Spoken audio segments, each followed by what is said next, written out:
এই পৃথিবীতে lakh lakh crore crore million million মানুষ আছে। এই পৃথিবীতে কোটি কোটি মিলিয়ন মিলিয়ন পশু পাখি পিঁপড়া মাছ নানান পদের প্রাণী আছে, জিন আছে। সবকিছুর খবর আল্লাহ সুবহানাহু ওয়া তাআলা জানে। কার মনের মধ্যে কি চলতেছে, কে কি বলতেছে, সব ল্যাঙ্গুয়েজের ভাষা আল্লাহ সুবহানাহু ওয়া তাআলা বোঝে।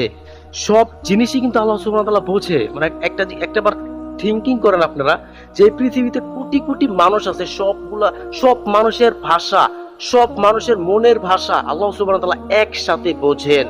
আল্লাহ কতটা শক্তিমান, তিনি অনেক পাওয়ারফুল। সুবহানাল্লাহ।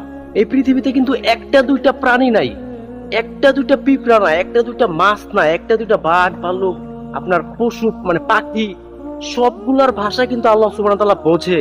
সুবহানাল্লাহ, আল্লাহ কতটা পাওয়ারফুল।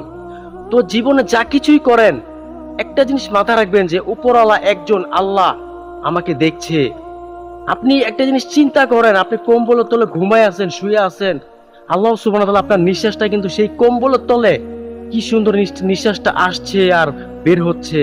একটা জিনিস চিন্তা করবেন, মানুষদেরকে ঠগানোর সময় চিন্তা করবেন, মানুষদেরকে মানে বিপদে ফেলার সময় চিন্তা করবেন, খারাপ কাজ করার সময় চিন্তা করবেন যে উপরওয়ালা একজন আল্লাহ আমাকে দেখছেন। সো এটা মাথায় রেখেন, আল্লাহ কিন্তু সবকিছুই দেখে। আল্লাহ সুবহানাহু ওয়া তাআলা আমাদেরকে পরীক্ষা করার জন্য এই পৃথিবীতে পাঠিয়েছে। জিনকে এবং মানুষকে আল্লাহর ইবাদত করার জন্য এই পৃথিবীতে পাঠিয়েছে, পরীক্ষার জন্য। আল্লাহ সুবহানাহু ওয়া তাআলা জিনকে এবং মানুষদেরকে ইচ্ছা শক্তি দিয়ে দিয়েছে, যে বান্দা বা জিন কি করে তাদের ইচ্ছা শক্তি দিয়ে দিয়েছে। দেখেন আমরা কিন্তু যা কিছু তা করতেছি, আমরা কখনো হেডফোনে লাগিয়ে গান শুনতেছি, এখানে যেতেছি ওখানে যেতেছি, ক্রিকেট খেলতেছি, ফুটবল খেলা, টিভি দেখতেছি, মোবাইল টিপতেছি, যা কিছু তাই করতেছি মনের মতো। কিন্তু একটা বার কি ভাবছেন যে উপরওয়ালা একজন আছে আল্লাহ?